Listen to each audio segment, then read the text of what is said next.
Hey everyone, welcome to today's video. Welcome to the Video Game Fight School channel. So today we're going to be talking about the Suicide Squad game and in the context of what gaming model this game might be. Now, this is the elephant in the room, and it doesn't seem like anybody wants to address this head on because there is a possibility that this game might be a games as a service title. And when I say games as a service title, I mean you're going to be logging in every day.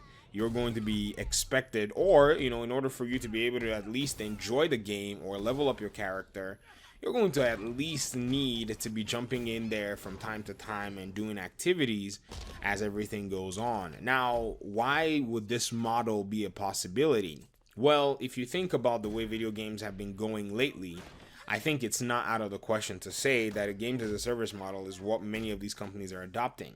As much as I'll tell you that I'm not a big proponent of them, I will still be the first to also say that I do play some of them because they have some things that I like to offer. So if you look at the advantages of playing a games as a service, if you basically play it as your main or primary game, it will save you a lot of money. You're probably not going to get the need to buy many other games as they come out. You spend $60 and you blow 1,000 hours of gaming on one single game.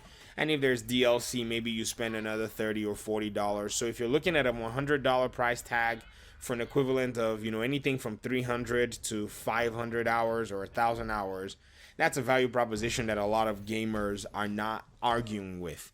I think where the problem is, though, is if this model continues to become prevalent and persistent, a lot of other companies cannot help themselves from trying to be predatory. And Warner Brothers is not, out of the question as well. They're not saints in this matter. In fact, I think this Suicide Squad game was their own choice rather than what Rocksteady wanted to do. If you go back and look at Mortal Kombat 11's release, when the game first came out, the microtransaction, progression or grind was excessive. The way people actually saw it and said, come on, man, if you want to try to get some other things, you have to grind and grind and grind in order for you to be able to purchase, some of the skins or acquire some of the skins that the game will give you. And so players pretty much complained, and, there was a lot of uproar in the internet.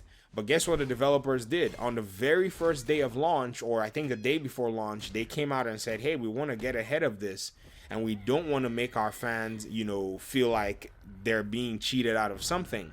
And the developers at NetherRealms actually gave everybody like a whole bunch of in-game currency and a whole bunch of other in-game resources right off the bat in order to make some of these skins acquirable without having to grind too much. And then everything else was based on progression and grinding.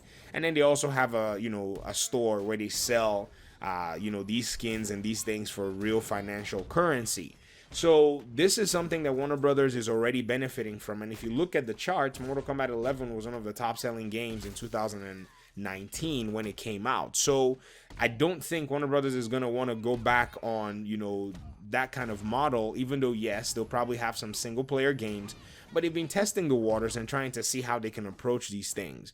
And if you even look at Middle-earth Shadow of War, they brought out some time saver store that they eventually took away later down the road after people had complained, people had dropped the game. This was something that they probably looked and saw that there was backlash if they were making these, single player experiences. They didn't think that could work. But now with the Suicide Squad game, everybody is pretty much, on edge, thinking perhaps they're most likely going to go with this model because Marvel's Avengers basically makes a whole lot of sense. And, the way Marvel Avengers has brought out their own games as a service model, it makes a clear picture now that this Suicide Squad game might be something that follows that model. And it's really weird because, we're so used to Rocksteady making these single player experiences. We're so used to them making these games that we're much more fond of, that they are beginning and end and they have DLC. Now, I also leave some room for the possibility that this game is going to be a single player experience, but as we all know, that's a very slim chance. It's a chance that I'm willing to, bet on. And, a lot of people aren't so even hot for the idea of the single player, of a Suicide Squad game anyways, be it single player, be it multiplayer. It doesn't seem to, appeal yet as heavily as the Batman games are. But we're yet to get some information at the DC Fandom event. So God willing, come August 22nd, Saturday, we're going to see exactly what this is. And a lot of people are crossing their fingers that there's going to be a Batman game from Warner Brothers Montreal, a single player Batman game. And even though Rocksteady wants to go ahead and launch the DC universe with all these characters and all this stuff, that they can be adding characters later down the road, maybe even, oh my gosh, Warner Brothers having you pay for a character later down the road. Yuck. That's just a very terrible scenario, but it is not unlikely because, like I said, these games as a service model, is something that these companies have seen as profitable, and they're going to try to harness it as much as they want.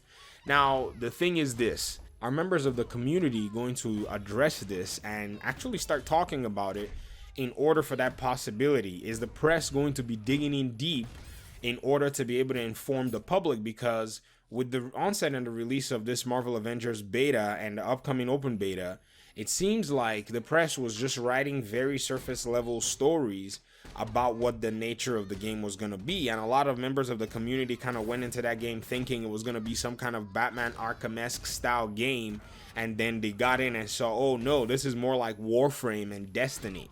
So perhaps this DC Universe game might be something like that. Now, my deep hope though, what I'm hoping for is that it's a single player experience that's story driven and then has DLC tacked on that also explores other stories, other aspects, and they just continue adding DLCs, but they can incorporate daily aspects of the game like multiplayer as well in order for them to kind of fulfill that need for games as a service, because this is how they're going to pay bills. I mean, think about it. This is a company that does have a lot of market capital, or market values, I guess I'll say it. I mean, they're in debt. AT&T is in debt in regard to that. And so if they really want to generate income and make themselves profitable and not just, dross that needs to be cut off, they need to be able to compete somehow. And I think if they're going to be bringing out a games as a service model, the target is going to be Marvel's Avengers. But Marvel's Avengers already has one advantage, which is time, and they're going to be able to garner followers and take, a little bit of that cake before Rocksteady comes out. Now, if Rocksteady puts in the quality that they're known for in combat, in world design, in everything that they're able to do, and story writing, then I think the games as a service model might still be acceptable to some extent.